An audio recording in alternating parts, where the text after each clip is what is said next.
Yan. Angkas tayo ulit.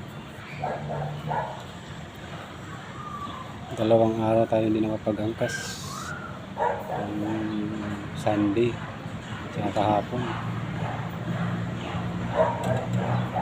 Kahapon marami ang gawa kaya hindi ako nakapag-angkas. Ngayon medyo okay na. Angkas tayo ulit. Yung maganda naman panahon.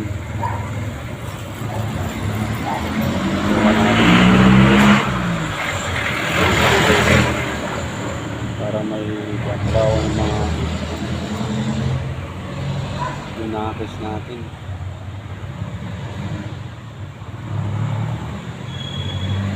Medyo matagal-tagal pa yung sahod. Mga araw pa.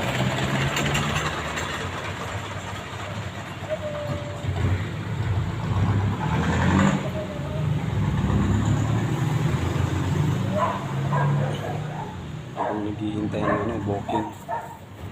Kasi hindi pala ako nakapagbukas. Saan ko muna pala.